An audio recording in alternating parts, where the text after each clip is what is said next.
All right, you guys, peep game. Since you guys don't believe me, I'll let you hear for yourself. So, I want you guys to check this out in case you guys haven't heard this, and I think everybody should listen closely to this, and this needs to go viral because they are going to try to suppress this. While you got everybody sitting up here voicing their unwarranted and unfactual opinion, here's a dude that actually knows and up close and personal had at least ties to this case. So I want you to hear what this individual has to say, and then I'm going to give my own assessment, and then, you guys can voice your opinion in the comment section. So here you go. So check this out. Steps to get away with murder. No, I looked at all the evidence they had and talked to the experts. They never should have brought the charge against him. And four of the chief detectives that were involved in that OJ case wound up doing time in California for planting evidence. And as a matter of fact, if you saw the entire trial, there are several instances where evidence was planted and it's recorded on tape. The main reason the American public thinks he got away with something is because there was a sleaze known as Nancy Grace who's still around, and that was her first reported thing. And she hyped that and put a lot of falsity out there. The American public believed it because that was the only person they were here. Two, I saw the entirety of the evidence. Nicole and Ron Goldman got their throats slit from ear to ear, their tongues pulled out of the slit with a pair of pliers. The fatal injury was a stab by a left-handed person. OJ was right-handed. What the? Went in, and it did that damage. There were no peripheral strikes. The footprints and the blood showed that somebody with a size 9 shoe, 9.5 shoe, and somebody with a size 9, somebody with a 10.5 were there on the scene and did it. One of my late brothers actually was the expert the state was going to call until he refuted it. The glove man I know personally, his name is Richard Tuckwar. He took a tracing of everybody's hand. It was a size large glove that fit Furman. And OJ had a 2XL, which was way too big. Johnny Cochran knew that, so if it does not fit, you must acquit. And you can see Furman actually plant the bloody socks on a video that the jury saw that Nancy Grace refused to talk about. The DNA evidence that condemned them, she said, if you saw what went on, and I recorded all of it and looked at it, the expert said this doesn't exclude 96,000 people in the LA area, and the person that donated this is from the Northeast Mediterranean, or maybe Sicily. I got that's a. All right. So that was Judge Joe Brown. And he basically spoke to Jesse Lee Peterson, a guy that a lot of us are not very fond of. This guy goes out of his way to go the other direction. I mean, this dude is the definition of a white black man. And he's supposed to be some kind of man of the cloth. But nevertheless, Joe Brown was just basically giving his intel on the case. Now, probably for the most part, keep in mind, Joe Brown is retired, so he can speak more freely than, in all likelihood, what he would have been allowed to speak based off, the findings of this case. Now, he basically mentioned Nancy Grace, and we all know that Nancy Grace is a known racist. I'm talking about Nancy Grace is a known, almost documented racist. Mostly everybody that's encountered Nancy Grace that isn't a sellout has basically came to the conclusion that Nancy Grace is a racist. Now, of course, she's denied it like she's going to say she is, but we all know Nancy Grace is a racist. But she was one of the people that was, covering this case. And this case was just very biased. And it's kind of funny. You look at Harvey Levin, trying to, trying to talk greasy on OJ Simpson. But actually, this is how he came about, really. covering this case. You know, I really want to go in on Harvey Levin, but I'll just, I'll leave that alone. You know what's up with that. You know, Harvey Levin is another dude I'm not very fond of because he goes out of his way when these type of situations happen, whenever it's a black man involved in some kind of case. It appears that he goes out of his way to basically imply that the black person is guilty. His coverage of the Megan Thee Stallion, Tory Lanez case was very biased. It was just very biased, and he has a history of doing this. But nevertheless, getting back to this case, like I said, it's just bringing up a lot of old memories, a lot of old wounds, and how the media portrayed this case. Because, like I said, they left a lot of stuff out.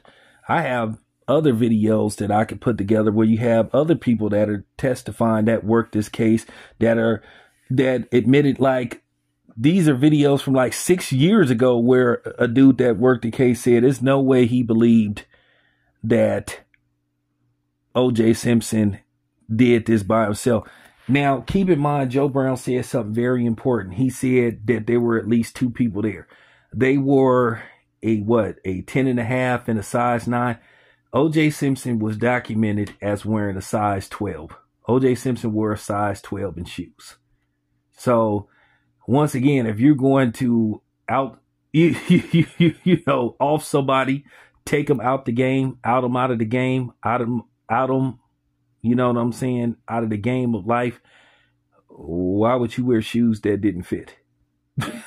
So, like I said, this is just so laughable. And then you got these dudes like Stephen A. Smith pandering, looking for those butter biscuits, Mark Lamont Hill and a few other people. And, Steve Harvey has been a long time coon. He's, keep in mind, Steve Harvey is on record saying, for the right price, he'll let white people call him the N-word and he won't say nothing back. So that should tell you all you need to know about guys like Steve Harvey. So, but yet this is a dude with like 3 failed marriages that's trying to give people relationship advice. I'll be like laughable. And then the funny thing is, like I said, shout out to 2 Raw, shout out to Tariq Nasheed, but I want you guys to hear this and study this. And I'm going to say something else. If you under the age of 35 and you trying to talk to somebody that lived through this and remember this when it first happened, and you trying to tell me that OJ was guilty and this happened and that, shut the fuck up. Sit your ass down. You don't know what you're talking about. Shut up. Okay? Have a seat. You're not qualified. Okay? Real talk. You wasn't even around. Or you were in diapers. For real. But like I said, most of us remember this. And the funny thing is, after the verdict was rendered, they were showing people's reaction in different places, and the media tried to, play off of this. This is when you start hearing this stuff, that terminology, the race card and all that kind of stuff. The only people that played the race card was the primarily ran white media, where they basically were trying to say this divided the country. Like I said, we were already divided. So let me get this straight, because us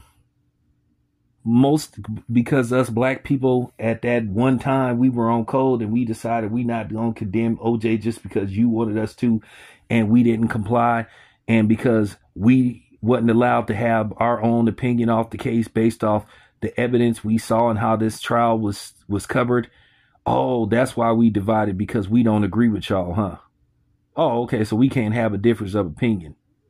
Isn't that how it's always been? OJ is guilty. Why? Because a white person said it? What do you mean? Because I'm white and I say so. He's guilty because a white guy says so, or a white woman. Well, you know what my response to that is? Fuck you. So there you have it. That's my response to that. But like I said before, I want you to use the audio from my video if you want to study this and come with some talking points. Like I said, they left out a lot of stuff. They were talking about these so-called Italian shoes and all this stuff. And like I said, when they did the reenactment video, like how O.J. Simpson supposed to have did it, like I said, go look and see the reenactment video. Like him, like it was like, I remember me and my brother was watching it, and it was just laughable. The reenactment video about he posted been hiding behind some bushes, and nobody wants to explain how come O.J. Simpson didn't have any, bruises on his fingers or marks if he supposed to have came and jumped behind the bushes and knocked knocked Ron Goldman out. But like, dude, like I'm just trying not to laugh because, like I said before, if you really like think about this, it was just absurd. But keep in mind, like I said, there was no internet back then. There was none of this stuff. So people wasn't allowed to give their own perspective. This is why a lot of times mainstream media talk about don't listen to us, listen to them, when they known for basically putting out their own interpretation of something, when we know that they clearly have an agenda and a bias. And we know usually what that bias is. And this is why I say you got to watch out for this villainized thing. This is what this case was all about. Was it really about trying to seek justice, or was it about just trying to put OJ in jail? There's a big difference. Remember that. And I want all y'all to remember that. That's just real talk. Big difference. Was it about justice or just trying to get a conviction? Two differences, you guys. I want y'all to remember that. It's funny how they, tell us the recent history that didn't go in our favor. They tell us to move on and all this kind of stuff, but then they still talking about something that happened pretty much 30 years ago. So there you have it. So in closing, I just wanted to say, you could do your own research. I'm not going to go back and forth with you guys about this. I have my opinion and you can't change it. I just never believed that O.J. Simpson did this. When they was trying to explain, like I said before, O.J. Simpson was a multi-million-dollar nigga. Why would this dude waste his time doing this himself? And why would he do it in that fashion? Like I said, you in Los Angeles. You could have just paid some, like I said, you could have just paid some, real talk. You could have got some Crips or some Bloods or some Southsiders to knock them off, and it would have been way more easier. Like, man, come on, man. And nobody wants to talk about Nicole Brown Simpson's, rapid drug problem. This lady had an issue with substance abuse, and not to mention the other things she was tied to. So there you have it, man. But that's my opinion. I'm sticking to it. Thank you very much. This is your boy Tail Biz. I'm out.